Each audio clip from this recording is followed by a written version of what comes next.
G'day everyone, what is going on? It is your favorite producer from Down Under, Jin, back with another video. And in this one, I'm going to be showing you guys how producers such as SOUTHSIDE or METRO BOOMIN make their Dark EERIE samples for artists such as 21 Savage or NARDO WICK inside of FL Studio. If you are new here, would greatly appreciate it if you do punch that subscribe button for me. And while you're at it, click that little notification bell so you get notified every single time that I upload a video. Friendly reminder that I stream live over on Twitch every single night from 10 PM AEST, that is 7 AM Eastern, so if you do want to catch up with the shenanigans, would greatly appreciate it if you chuck me a follow over there as well. But with that being said, let's get into FL Studio and let's deconstruct this sample. Okay, so here we are inside of FL Studio, and just like majority of my samples, not really that much is happening with this one. Now, I did actually have to stem it out due to the fact that it was using a lot of CPU, so I'm going to be going through each one of the stems individually and breaking them down. Now, to begin with, when you are making a Dark EERIE bell sample inspired by producers such as SOUTHSIDE or METRO BOOMIN, you obviously need a really good bell or a mallet. Now, the one that I ended up going for comes from Analog Lab 5, and the preset that we are using with that one is called the Kalimbox. It is a stock preset that comes with Analog Lab.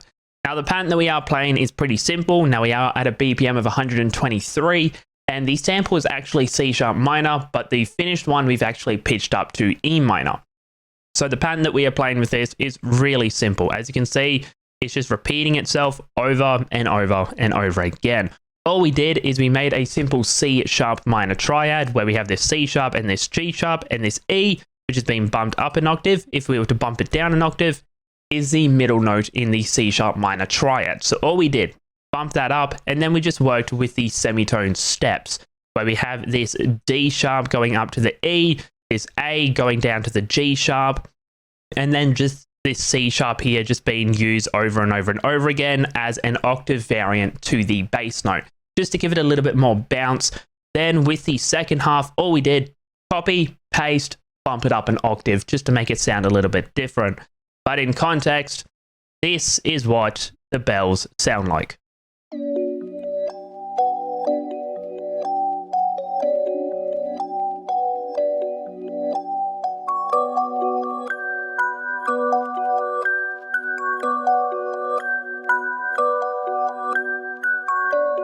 Really simple, but really catchy as well. Going on to the effects with that one, we keep it really simple where we just add in a halftime with the mix on 25, default setting as well, just to add in some of the low end because it was missing that.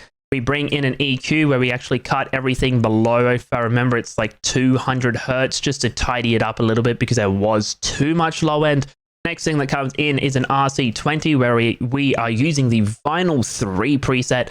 Magnitude has been turned down to 80%. And then last but not least, we are using a Retrograde by Simon Savita. Now, if you do want a full breakdown of this sample, we'll be leaving a card right above me. I made a video of that. But yeah, all this does is it literally chops the sample up and reverses it in order. So we're using that just to give it a little bit more variance and just make it sound a little bit more unique as well. But that is all of the effects with the first sound. The next sound that comes in is from Contact. And surprise, surprise, drum roll please, who would have thought, we are using the Neo Pure Basic Pure preset, my go-to piano. All we are doing with that one is just playing the root note over 2 octaves, where we have this C#, C#, and then we have this G# just to change it up a little bit, change the bass notes, and then we end it with this B, just to make it sound like it's evolving, it's changing. It's something that I always do. If we are just playing a really simple pattern over and over and over again, and there's no actually defined bass melody to it, I use a piano to actually define the bass melody. In context, the piano just sounds like so.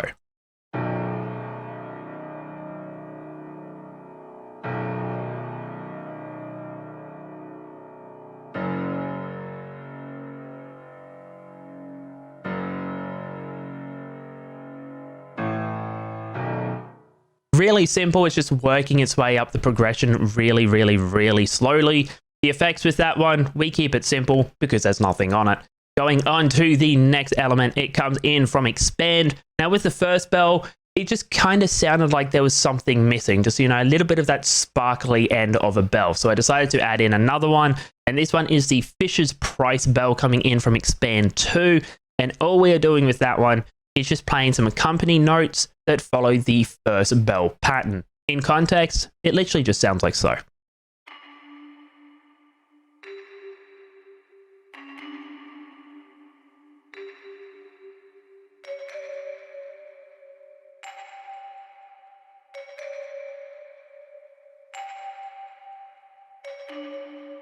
Really simple. I didn't want to go overboard with it because we have the main bell melody, but I wanted something just for a little bit, you know, pizzazz on top of it, just to make it sound a little bit more unique. The effects with that one, we have an EQ coming in, getting rid of everything below 300 hertz, a Valhalla Vintage Verb with the mix on 69%. Nice. Decay on 4 seconds and pre-delay on 20 and a low cut of 160 hertz. Then we bring in a ping pong delay where we just turn the master wet dry to 40%.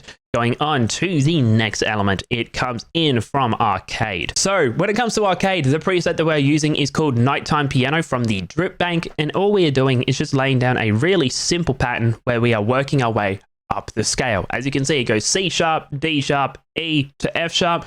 Now reminder, this sample is in the key of C sharp minor, but the preview, I pitched it up to E minor just due to the fact that it just sounded a little bit nicer and it actually got rid of a lot of that muddy low end.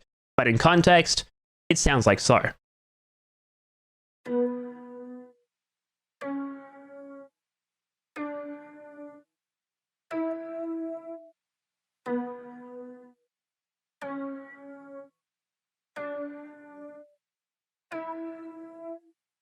Just working its way up the progression, and I just like the sound of that piano as well. It just kind of gave it a little bit more of that eerie sort of tension vibe and just made it sound a little bit more darker. Going on to the effects with that one though, we have nothing.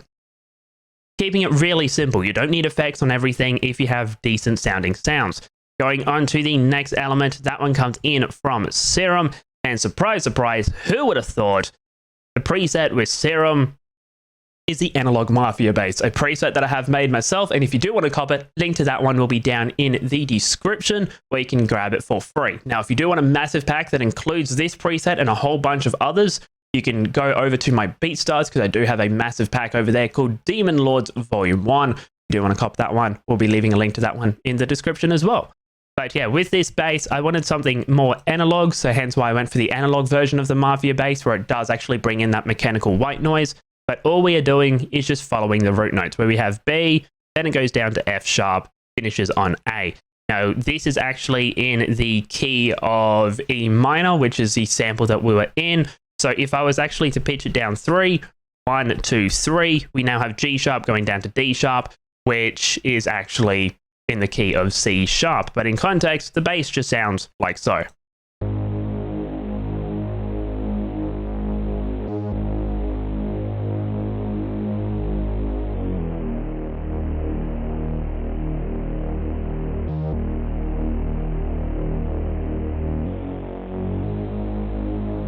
Keeping it really simple, just, you know, adding in that really low rumble of the bass and having that mechanical white noise just makes it sound a bit more analog as well. That's why I love that preset.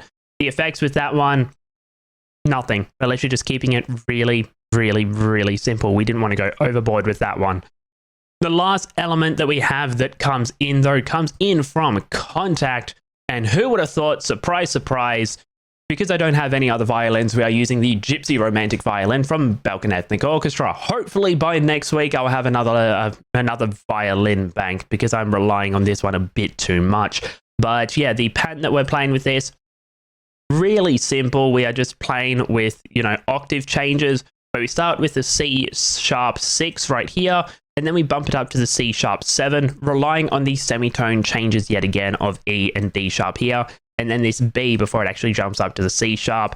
As you can see, B is here, B is down the octave here, C sharp here, C sharp here.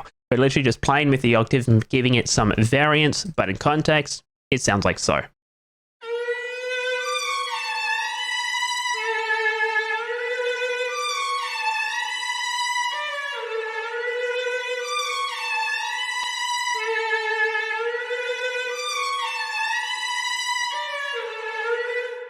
keeping it really simple, but this was just to add that really high end to the sample because it was missing that. The bell kind of added in the mid highs, not the really highs, so that is where the violin comes in.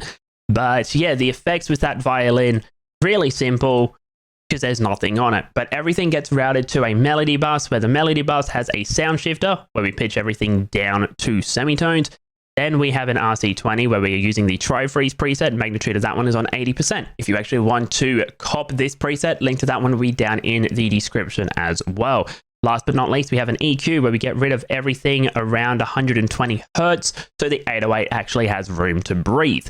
But yeah, that is how you can easily make a Dark Eerie sample inspired by producers such as Southside or Metro Boomin for artists such as 21 Savage or NARDO WICK inside of FL Studio. If you are new here, would greatly appreciate it yet again if you do punch that subscribe button for me. And while you're at it, click that little notification bell so you get notified every single time that I upload a video.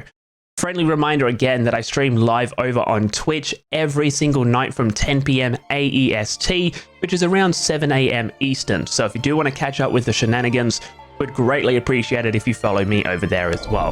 But yeah, thank you so much for watching, and I'll catch you all next week for another video.